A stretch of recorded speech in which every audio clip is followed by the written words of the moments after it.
guys, so today I'm going to be talking about teen drinking. I think this is a huge topic because, at least for me, I know in high school a lot of people were exposed to partying and drinking, and then also in college it's very prevalent. So I wanted to make a video just giving you guys some helpful tips and things to think about if you are choosing to drink alcohol. So first of all, of course, in the US, the drinking age is 21, and every time I talk about alcohol or drinking on my channel, I have people from all around the world say that it's so weird that our drinking age is that old, or that they have been able to drink since they were 15, 16, whatever. But yes, in the US it is 21, so you would be in college at that point if you were going by, obviously, the law. So the number one thing is, yes, it is illegal to be drinking underage. It also can be harmful to your brain, and just as your brain is developing and stuff. And more than that, I think when you're young, you can make worse decisions. Obviously, when you're older and you're drinking alcohol, you can still make bad decisions, but just alcohol with anyone does kind of cloud your judgment.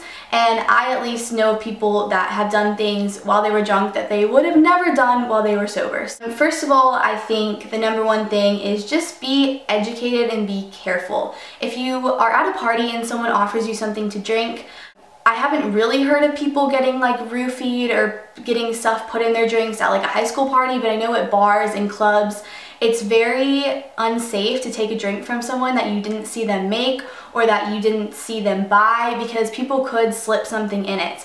And as scary and as crazy as that sounds, it's actually very common, and a lot of really terrible things can happen from it. So a big thing I would always say is, it's nice if someone wants to offer you a drink, but I think you should just take the safer route and insist on getting it yourself so you can make sure that there's nothing bad actually in it.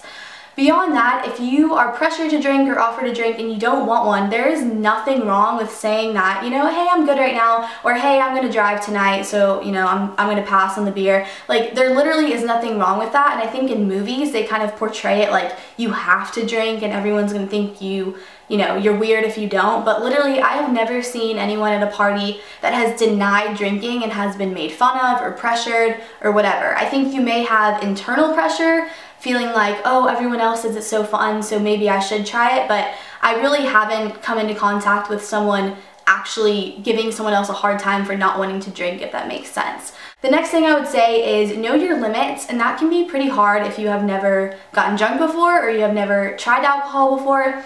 If you are small, or even if you're bigger, but if you're small, your body absorbs it a lot quicker and it takes a lot less for you to get very drunk. There are definitely things you can look up online to see, like, you know, your weight and your height kind of combined, and then it will tell you how many drinks roughly and how drunk you would be from that, but it still kind of can depend on like your fat and your muscle mass and all that kind of stuff, so it's a little bit complicated. But basically just know if you are a smaller person, you can't necessarily drink the same amount as someone that's a lot larger than you can. It also really depends on if you have been eating or not. I have seen so many girls that go out to a bar or a club or a party, and they're wearing like a skin tight dress or something kind of sexy, and they choose like not to eat dinner that night because they don't want to feel bloated, they don't want to feel like, you know, their stomach's pushing out, whatever. So they choose not to eat anything, and then they drink a bunch of alcohol, and that is a recipe for disaster. You get drunk a lot quicker, and it's also pretty rough on your stomach, so a lot of people that do that do end up getting sick or just really, really drunk really fast. And it's never good to get drunk too fast and be out of control and sloppy. The biggest thing that I would say is, if you feel like you're always the person that gets really drunk, or you always make really stupid decisions, or you fall down all the time or whatever, first of all, that's not a good thing to be doing. But second of all, a really good way to kind of look at that is when you go out with your friends and they're all drinking, be the sober one. Because if you are sober in a room filled with drunk high school kids or drunk college kids or whatever, and you are the only one not drinking and everyone else is drinking, you can tell just how kind of dumb people can be when they're drunk, and how many like stupid things they can say, stupid things they can do, and seeing that will forever kind of change your whole thoughts on being like crazily drunk and thinking that's like the most fun thing to do and that makes you look cool or something. It's just a good way to kind of see a different point of view, and trust me, it will change your mind for sure, because you will probably see some things go down that you will feel kind of embarrassed about for the other person. Beyond that, of course, you never should get in a car with someone that has been drinking. I think this is pretty well known, but I have heard of kids still doing it just because they feel desperate, they have to get home, there's no other way to get home, everyone in their group has been drinking. That is so terrible. It's not only dangerous for you and your friends, you could get in a lot of trouble if you get pulled over, but you also could wreck and you could kill yourself, everyone in the car, or you could kill someone else that you wreck with. So it's just not worth it at all, and you always should decide maybe one friend that is going to stay sober and that will be the one driving, so you don't ever have to be in that position. But if you can't do that, something that I would recommend is having maybe an older adult that you trust, maybe like an older friend of a sibling, or just someone that you trust that will be willing to come give you a ride or pick you up or something if you're ever put in the situation of being intoxicated and needing to go somewhere or get home and you don't want to drive.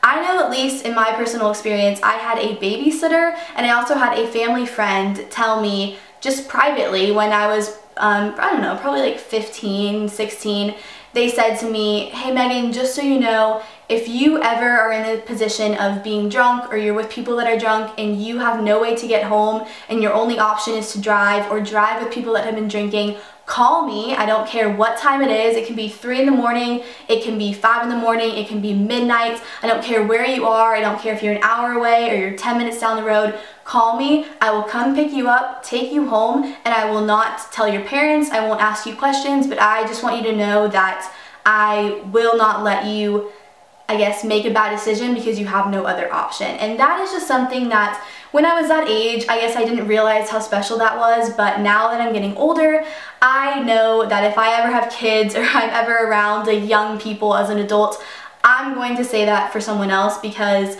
that can mean the world to someone and that can really change someone else's life and your life if you just have someone that will be there for you to pick you up and to help you out so that you don't make a really terrible decision. I'm going to move on quickly to like fake IDs and stuff. I don't really want to talk about this too much because yeah, it's illegal. The main thing I will say is you can get in a lot of trouble using a fake ID, so it might not be worth it. I have seen kids at liquor stores try to buy stuff or try to buy beer at a convenience store, and the person working there would just completely laugh at them. Sometimes they would take it away, sometimes they take it away and then threaten to call the cops. I've just seen a lot of different stuff and it's kind of not worth it, so I don't know. I mean, fake IDs, it's really your choice, I guess, but there are a lot of consequences with it and it really can get very sketchy very quickly. I know at my high school there was kind of a group of people that were supposedly making them, and so I think like 30 or 40 kids gave this one guy like $200, and so that's a lot of money. And it ended up he had some cousin that was going to make the IDs and he'd bring them back to the school. Well, it ended up that apparently the guy that was making them just kind of disappeared with all the money and everyone else kind of just got screwed in the process. So you know, that stuff can happen because people that are doing illegal things, it could be sketchy, definitely. And I've also heard of another story that happened, and in order to make the fake IDs, they needed your name and your address and all that stuff. So this kid had a list of kids from the high school that wanted one, and then he ended up turning it into like the principal's office, and all those kids got in trouble and they contacted like the police and stuff, and they were just doing a huge like bust on kids that were trying to make fake IDs that were going around the city and the town.